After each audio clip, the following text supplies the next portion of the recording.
So everybody's got a bag of clay that got too hard sitting around, and maybe it came from the supplier a little hard. And if you let that stuff get really hard, this is as hard as maybe Parmesan cheese. So I'm going to take my steel blade here and push it down in to chop off a piece of clay. Now I have an idea of about what size I want to use. So I'm going to keep chopping this until I get the shape that I want. I like to make these as clean as possible because they're going to last a long time and I have to look at it for a long time. So once I get it to this state, I might take it and shave it down a little bit with a loop tool just to flatten it off, and maybe even take these corners off so that it feels nice in your hand when you go to use it. And then I smack it down on this masonite board to get it really smooth and flat. So now I have to decide what image I'm going to put on here. And I brought with me this page of an illuminated manuscript that I printed off from the internet. I found this manuscript page, and even though I blew it up and it's kind of blurry, I went in and traced around with a pen on many of the different leaves and shapes that are on here. And the interesting thing about going through the process of tracing over the design is that it shows you the variation in the different leaves. And maybe I don't need to make 6 different leaves to produce this pattern, but surely a leaf going in one direction and a leaf going the other direction would be nice. But I think I'll just do a pretty straightforward leaf on here. And I like to use this tool, which is actually sold in craft stores for plastic clay or Fimo. And it's got a little rubber tip on one end and a little metal ball on the other end.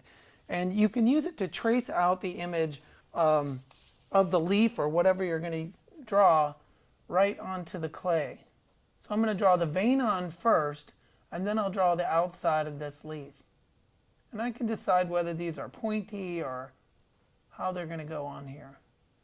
I don't want to put too much pressure and dig too deep into it, because then I'll have created a spot where it's low, and you want the part that's going to press into the clay has to be the highest part of this image. But I'm just roughly, like I said, tracing that on, and then I'll cut away the outside clay with an X-Acto knife. I want to angle this X-Acto knife a little bit, because if I go straight down into the clay, it'll make a stamp that's a little bit weaker. And I'm not trying to be too precise with this line, because I'm going to go in and refine it later. This process takes a little while, and I find it interesting to have part of the process be very time-consuming and detail-oriented, and then another part of the process is really sort of quick, and I can use my intuition when it comes to actually using these stamps on a piece. So once I put the time into making the individual stamps, then I can decide how I'm going to use them in a quick way. I'm going to have this ridge stand up on the inside.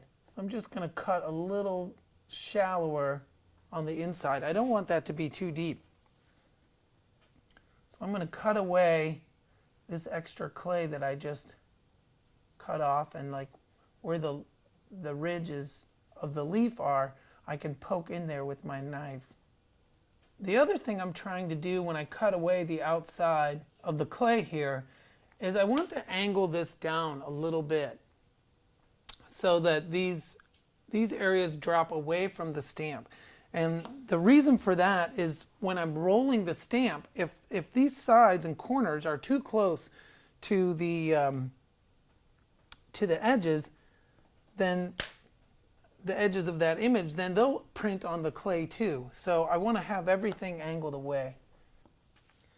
And then I like to go in with a small loop tool and clean this up around the outside. I'm going to push it down to keep it flat. I can press that in and slide it a little bit on this smooth masonite, and it'll really give me an idea of how this is going to print. On my tiny brush here, I can brush away some of those crumbs.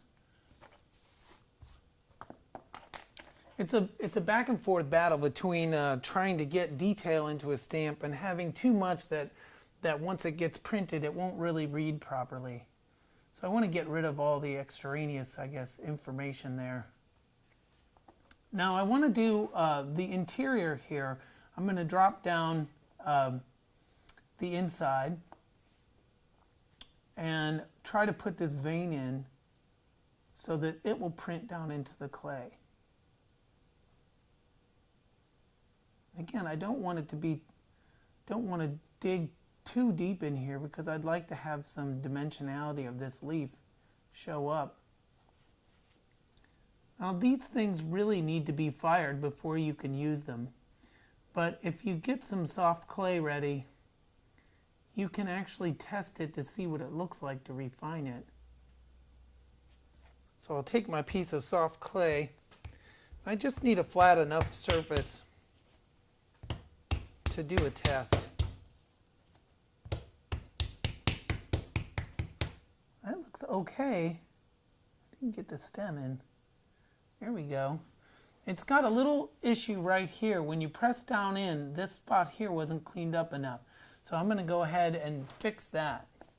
Now if you test it too much, it will start to absorb the clay or absorb the water, and you'll end up ruining your stamp. So it's a very,